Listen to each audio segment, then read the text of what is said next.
As the Chinese military edges closer to Taiwan, a new movement is forming to fight back. Welcome to China Uncensored. I'm Chris Chappell. More than 100,000 protesters defied Taiwan's rainy season downpours to gather outside the Taiwanese legislature in Taipei last month.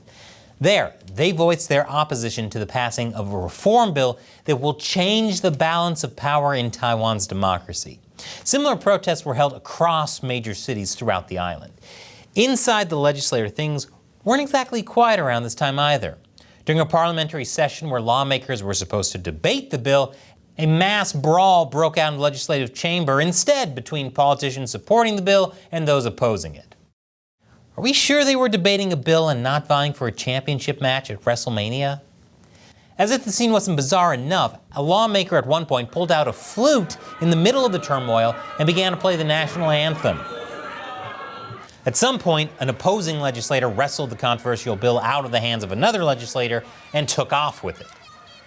So they went from having a battle royale to playing hide and seek. By the time the chaos eventually died down, several lawmakers were injured and had to be taken to the hospital. But despite all this rigorous opposition to the reform package, it ended up being passed into the legislature anyway. So in response, a coalition of protesters, politicians, and civil society organizations banded together to form the Bluebird movement. The name of the movement comes from the Chinese name of the street where most of the protests against the reform bill took place outside the legislature. And it soon led to illustrations of the Taiwanese politicians associated with opposition to the legislation as Bluebirds. Taiwanese legislator and member of the new movement, Wang Ting-yu, explained that the Bluebird represents the Taiwanese people's pursuit of democracy and freedom, and that Bluebirds are highly protective of their nests. Essentially, he's saying that the movement's aim is to protect Taiwan's democratic system, even if it's in the middle of a WWE steel cage. The goal not only resonated in Taiwan, but also abroad. In Paris, people gathered in support for the movement and in support for safeguarding freedoms in Taiwan. And in Times Square, supporters rallied to show their unwavering commitment to Taiwan's democracy. They also had this billboard run at the heart of the square, which is especially wholesome because usually the main thing people see at the heart of Times Square is the naked cowboy. So clearly, this reform bill has sparked a lot of opposition across the Taiwanese community, as well as a sense that Taiwan's democracy is in danger. Now, the bill is essentially a package of amendments that somewhat empowers the Taiwanese legislative branch at the expense of the executive branch. However, questions have been raised about the constitutionality of the amendments, so in the end, Taiwan's constitutional court will rule on the changes before anything can be fully implemented. While this is a lot of complicated hard work, that's what democracy looks like, as opposed to if Taiwan were ruled by China, where political dissidents, yeah. But as the reforms stand now, they will grant lawmakers the power to require the president to deliver annual reports and answer questions from lawmakers. Also, the amendments will give lawmakers authority to fine or even jail government officials for behavior deemed in contempt of the legislature. Gee, I wonder where they got that kind of idea. Also, would this be considered contempt or competition or combat? The reform bill is some of the first legislative work that has passed through the legislature since the legislative and presidential election in January. The Democratic Progressive Party, the DPP, won the presidential election for an unprecedented third time in a row. The legislative election, however, was more messy, with no party achieving a clear majority.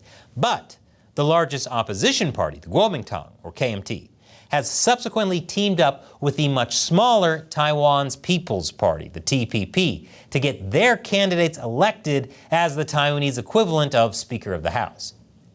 And yes, they literally formed a tag team. Pro wrestling isn't fake, it's real life. It was the opposition parties, the KMT and the TPP, that together passed the reform bill, while the DPP strongly opposed it. Not to be mistaken with DDP. I've literally never made so many wrestling references in my life. The DPP has been in favor of legislative reforms in the past when it did not hold the presidency. But the anger over the current legislation is not just about the content, but also about the way it was passed. The KMT and the TPP have been accused of lacking transparency in their work on the bill and of not allowing proper deliberation and debates to be held before passing it. This criticism has resounded among protesters, too, in chants like "no discussion, no democracy," with one demonstrator saying that pushing the bills through the legislature without proper deliberation has violated the regular democratic practices, leading Xi Jinping to say, "I can't wait to violate their regular democratic practices." Now, looking at this from the outside, the brawling in the legislature and the emergence of an entire movement in a dispute over legislative procedures and the strengthening of democratically elected legislature might seem like kind of an overreaction. But to understand this strong reaction, we need to go back to a previous case of murky legislation in the Taiwanese legislature, as well as look at the ever-present danger that the Chinese Communist Party, the CCP, poses to Taiwan's democracy. Because 10 years ago, in 2014, a different majority in the legislature tried to rush through a free trade agreement with China. The factions kept refusing to talk with each other. I don't know what they need more, protest or couples counseling. And not unlike today, the legislative work on the free trade agreement was criticized for circumventing established review procedures.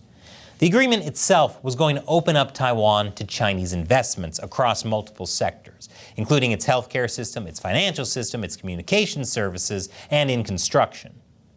So basically, the trade agreement was going to weave Taiwan's economy very closely together with the Chinese economy. At the time, the KMT had the leadership in the legislature, too. And on top of that, they held the presidency, with Ma Ying-jeou serving as one of the most pro-Beijing presidents that Taiwan has ever seen.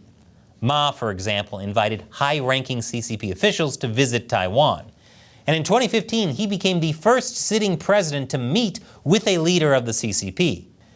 Back in 2006, before he got elected, Ma reportedly made remarks in an interview about the eventual unification between China and Taiwan. The CCP, of course, loved this and eagerly worked with President Ma to tie Taiwan's fate closer to China's. But the mood was very different among the Taiwanese people. Only 28% of the Taiwanese public supported its government's trade agreement with China. Many feared that the increased economic dependence on China could jeopardize Taiwan's hard-earned democracy and sovereignty. And that if the agreement was allowed to pass, Taiwan would be walking blindfolded towards de facto unification with China. Which is crazy. I mean, when has anyone ever regretted becoming economically dependent on China? And when has China ever overstepped their bounds and broken international law? Doesn't sound like the China I've been covering for over a decade. So as the free trade agreement with China was being rushed through the legislature in 2014, as many as 500,000 people took to the streets of Taipei in protest. Some of them even occupied the legislature for 23 days, demanding that the KMT government ensure a transparent review of the trade agreement. The coalition of civic groups that joined together to protest the passage of the trade agreement became known as the Sunflower Movement. And the Taiwanese people still celebrate its anniversary or use sunflowers as symbols of protest to this day. Also, can we just appreciate how adorable these names are? The Sunflower Movement, the Bluebird movement? If China ever invades, I'm expecting the resistance to be called the Bumblebees. The KMT eventually backed down and conceded to the demands of the movement, and the trade agreement was not picked up again, as less than 2 years later, in the 2016 elections, the KMT was soundly defeated, losing both the presidency and its legislative majority to the DPP. Now, the Chinese Communist Party hates the DPP. So as soon as the KMT were out of office, friendly tones from Beijing quickly turned hostile. The CCP cut all communication with the Taiwanese government after 2016. China also dramatically increased its military activities around Taiwan. And it has regularly interfered in Taiwan's elections. But don't worry, I'm sure they'd never overstep their bounds and break international law, because that still definitely doesn't sound like the China I've been covering for over a decade. Despite this, the DPP was able to hold onto both the presidency and its legislative majority until the election in January of this year, when it lost the legislature to the KMT-TPP opposition. Paradoxically, the leader of the TPP, Ko Wen-je, said last year that he supports reviving the free trade agreement from 2014. even though he was a prominent member of the sunflower movement that fought against it. I guess you either die a hero or live long enough to see yourself become a massive sellout. It was the TPP's support that made it possible for the KMT to pass the reform bill that the Bluebird movement is opposing. Even though the DPP still controls the presidency, unlike an American president, a Taiwanese president can do very little to block a legislative majority from pushing through the laws that they want. Knowing that the KMT has previously supported the same free trade agreement with China that the leader of the TPP voiced support for last year, there is concern that the KMT and the TPP will use the reform bill as a precedent and start to steamroll legislation through the legislature that will once again push Taiwan towards China. As one DPP lawmaker put it, if legislative reform can be done this way, then cross-strait agreements, national security laws, and anti-infiltration laws can as well, as if Taiwan has opened her door wide open to China as the KMT and the TPP team up to help China eliminate different obstacles to unification. Double teaming to establish dominance, classic bad guy tag team wrestling maneuver. Seriously, never so many wrestling references in my life. And we know that if Taiwan completely opens its doors to Beijing, the CCP will have no interest in the preservation of the democratic structures in Taiwan. The destruction of freedoms in Hong Kong is a perfect example of what happens to democratic systems under Beijing's control. For Taiwan, CCP leaders have said that when Taiwan is unified with China, Taiwanese people will have to undergo re-education. The only way to make that sentence more dystopian is if he said it while chewing on Soylent Green. But if Taiwanese people's staunch defense of their democracy in the last decade is any indication, they will never agree to letting their own politicians endanger their freedoms. If the current legislature were to try anyway, they would soon most likely find themselves surrounded by a swarm of angry bluebirds, carrying sunflowers and potentially bumblebees. And now it's time for me to respond to a question or comment from a member of the China Uncensored 50 Cent Army, fans who support the show on patreon.com/China Uncensored. Today's comes from Jay. Putting an ad for a news app called Newspeak in an episode warning about a malicious app called Newsbreak really threw me off.